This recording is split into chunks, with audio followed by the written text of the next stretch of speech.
A.J. Brown is better than you think. A highly touted two-sport prospect out of Starkville, Mississippi. He was drafted by the San Diego Padres out of high school, but instead chose to focus on football and stayed in state and played at Ole Miss, where he had a very productive career and was named first team All SEC in both 2017 and 2018. In the 2019 NFL Draft, he was selected 51st by the Tennessee Titans, the fourth receiver off the board after Marquise Brown, N'Keal Harry, and Deebo Samuel. Now, after the Titans' bye in Week 11, Brown emerged as an every down receiver, and he turned that opportunity into some noteworthy stats. 6 touchdowns and 667 yards from scrimmage. If you projected those 6 games over a full season, his receiving yards would have been close to league MVP candidate Michael Thomas and several hundred yards ahead of second place Julio Jones. His touchdown total would have been highest amongst receivers and 4th overall. Even more remarkable was how productive he was on a limited amount of opportunities. In 2019, he averaged 20.2 yards per touch and a touchdown for every 6 times that he touched the ball. Now, to put this in a historical perspective, among this list of arguably the 5 greatest receivers of the Super Bowl era, none of them ever averaged either 20 yards per touch or 12.5 yards per target. That is after 1992 when the stats started. Also, A.J. Brown's touchdown rate from last year is higher than any of the career averages for these 5 superstar receivers. Wow. Now, these types of numbers aren't totally unprecedented. Sometimes you'll see 20 yards per touch from a wide receiver with world-class speed because his job is simply to take the top off the defense and catch an occasional long touchdown pass. But what makes A.J. Brown's numbers so notable is he scored his touchdowns in a variety of different ways. And let's start our film analysis with those aforementioned 6 touchdowns that he scored after the Week 11 bye. Here in Week 14 versus the Raiders, while free safety Eric Harris is watching the motion in the backfield, A.J. Brown is running by cornerback Darryl Worley for a 90-yard touchdown. In Week 12, the Jaguars linebackers are sucked in by the run fake, and A.J. Brown turns a simple square in into a touchdown by running by 4 Jaguars defenders. Here, Ryan Tannehill does a nice job of buying time and patiently waiting for a window to A.J. Brown. And when it opens, Brown turns another routine pattern into 6 points.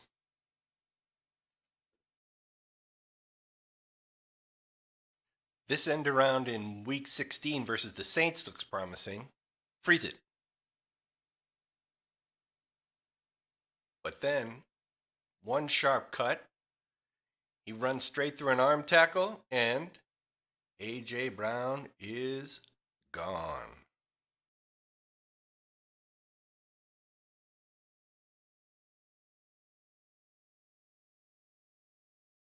Here he takes an underneath slant and runs right through the middle of the Raiders' defense.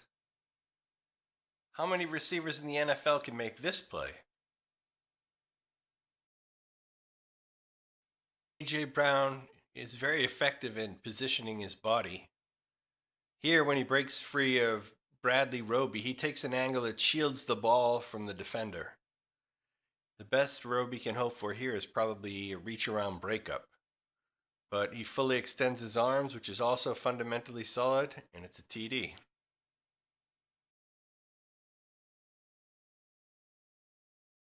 Again, watch how he effectively uses his body to keep Marcus Lattimore away from the football.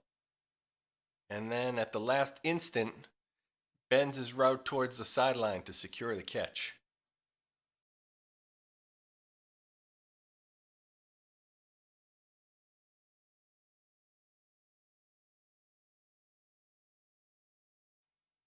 Here's a nice adjustment to the football that allows him to somehow come down with this catch in the middle of two defenders.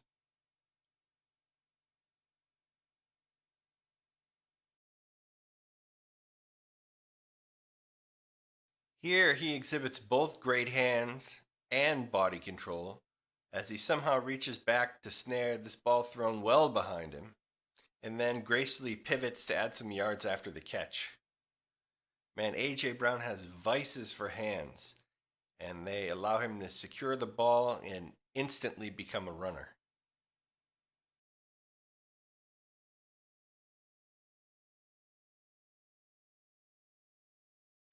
Before we start fitting A.J. Brown for a gold jacket, there are some contrarian points that are worth mentioning.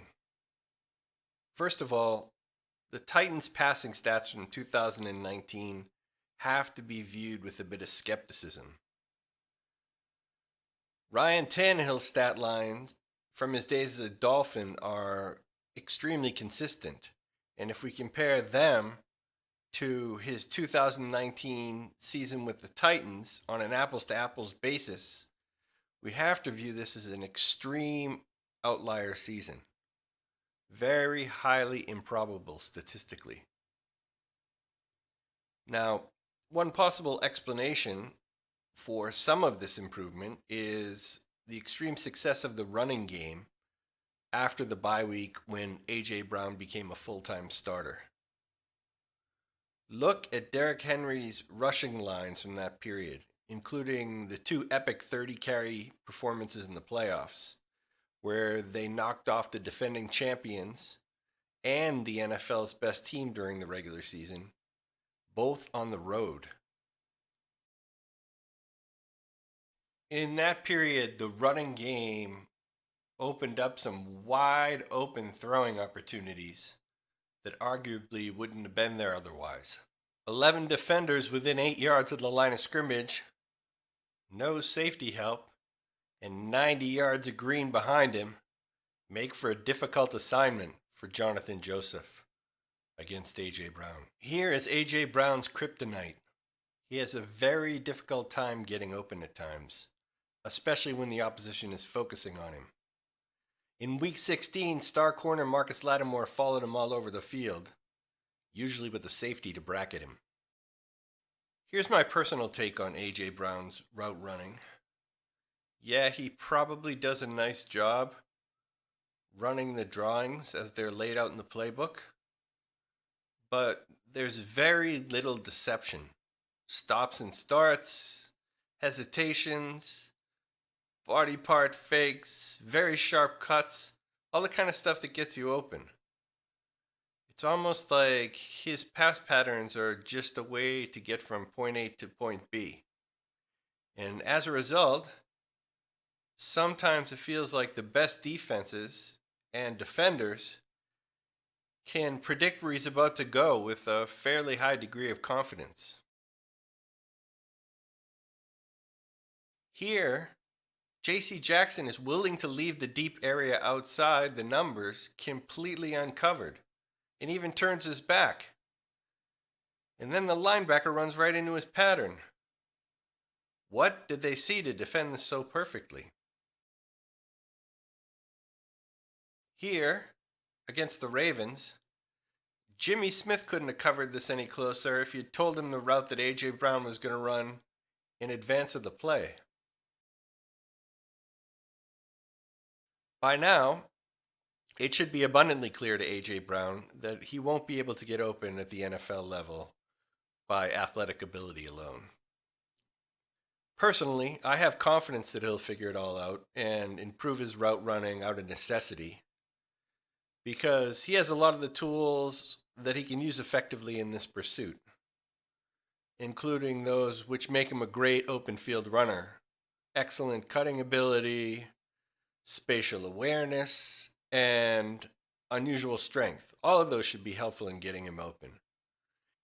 He just needs to realize the importance of applying these skills and his football IQ to being deceptive, as opposed to being super predictable.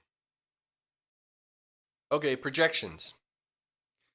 ESPN has A.J. Brown projected as the number 19 wide receiver for 2020 with almost exactly the same fantasy football point total from his rookie year in standard scoring leagues. And most experts are placing him in the mid to high teens for wide receiver draft position. Now, his upside is obvious, and we've covered this. And the concern is that he continues to have difficulty getting open. Now, I feel good about drafting him in the late teens for the following reasons. One, he averaged only 3.5 touches a game last year. This has to go up. The Titans' offensive coaching staff has certainly spent the offseason trying to figure out new ways to get him the ball, given his absurdly high 20 yards per touch in 2019. Of course, one has to expect that average to come down some, but I expect that to be more than offset by an increase in volume. 2, I'm confident that he'll score TDs. He did it in college, he did it in his rookie year, and he's a rare physical specimen for a wide receiver who can run people over on his way to the end zone. 7 touchdowns seems like a conservative estimate to me. 3, due to his body type and track record, one has to have confidence that he'll be healthy enough to play regularly. It only takes one season of owning Will Fuller or A.J. Green or T.Y. Hilton to realize how important this is, especially on those weeks when your guy leaves early in the game to never return and you take a 0. Okay, so that's it for this edition of Better Than You Think by Clock Football. If you have any feedback on the contents, as always, you're encouraged to share them in the comments section. And please subscribe and support my channel and encourage me to make more content if you've enjoyed what you've seen so far. Thanks again.